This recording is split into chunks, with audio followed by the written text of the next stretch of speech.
La Revolución Mexicana es probablemente el acontecimiento civil más importante del país, pues, en este hecho, se encuentran las raíces de la estructura política y económica que constituyen al México moderno. La historia ya la conocen. Después de 30 años de la dictadura de Porfirio Díaz, la situación nacional se había vuelto intolerable. La riqueza se distribuía entre unos pocos y la gran mayoría de la población se encontraba desposeída.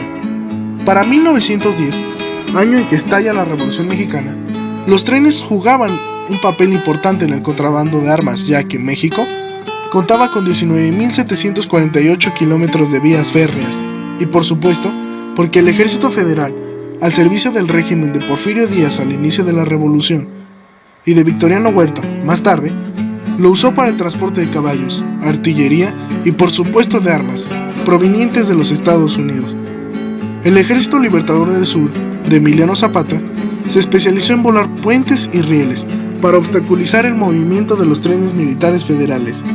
Pero también les encontró otra utilidad, como arietes. Sí, como arietes, ya que la mayoría de las rutas ferroviarias cruzaban por haciendas importantes que el Ejército Federal ocupaba como base de operaciones. Un claro ejemplo de esto fue en marzo de 1911. Emiliano Zapata se valió de una locomotora que se dirigía a la hacienda de Chinameca, en Morelos, para forzar sus portones e irrumpir en ella. Así obtuvo 40 rifles Winchester, municiones y caballos. Fue el general Francisco Villa que revolucionó el uso militar del ferrocarril con fines de contrabando. Así tomó la importante población fronteriza de Ciudad Juárez, en 1913. Poco después, el 1 de octubre, Villa se lanzó con su división del norte a la toma de Torreón, importante nudo ferroviario.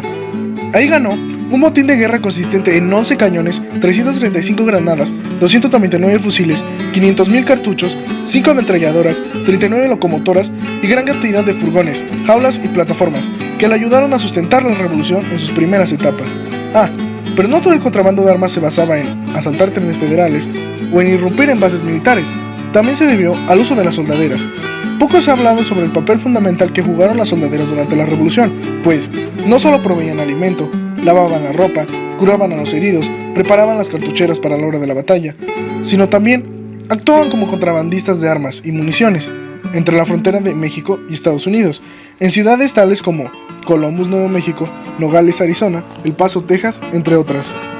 Además, estas mujeres hacían tareas de espionaje e intercambio de información confidencial. Sin las soldaderas, no hay Revolución Mexicana. Fue tan extendida su presencia en los ejércitos que los mandos superiores del ejército villista dictaron órdenes para eliminarla, o al menos restringirla, porque juzgaban que los contingentes de mujeres entorpecían la marcha de la tropa y causaban desorden entre los soldados. Durante el exilio de Madero, en las primeras etapas de la revolución, se ocultó en San Antonio, Texas, donde no solo promulgó su famosísimo Plan de San Luis, también aprovechó su pequeña estancia en los Estados Unidos para enviar armas y munición a Emiliano Zapata y a su propio movimiento. Entregas que por supuesto eran vigiladas por soldaderas. Por otro lado, el ejército villista negaba el uso de mujeres como soldados. Villa tenía sus propias fuentes para la obtención de material bélico. Aunque todo provenía del mismo sitio, se obtenía de distinta manera. Villa tenía un contacto, Sam Ravel, un traficante de armas que le proporcionó material bélico usado durante toda la revolución, hasta que Ravel le quiso ver la cara al Centauro del Norte, vendiéndole un lote de armas que él pagó por adelantado y que jamás llegó. Esto provocó que Pancho Villa iniciara una invasión a la ciudad de Columbus, Nuevo México, lugar donde residía Ravel, y la única invasión que ha tenido Estados Unidos en toda su historia. Por desgracia, Ravel no estaba, lo que llevó a la quema de la ciudad. Por obvias razones, la mayor parte de las armas utilizadas en la revolución eran portátiles, como ametralladoras, cañones y fusiles.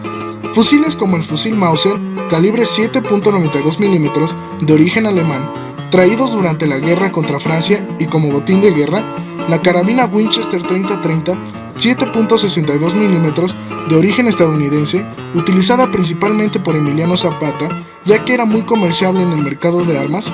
La carabina Mauser calibre 7.62 milímetros, de origen alemán, utilizada principalmente por el ejército villista, ya que brindaba gran alcance y movilidad. Además, era muy comerciable en la frontera con Estados Unidos.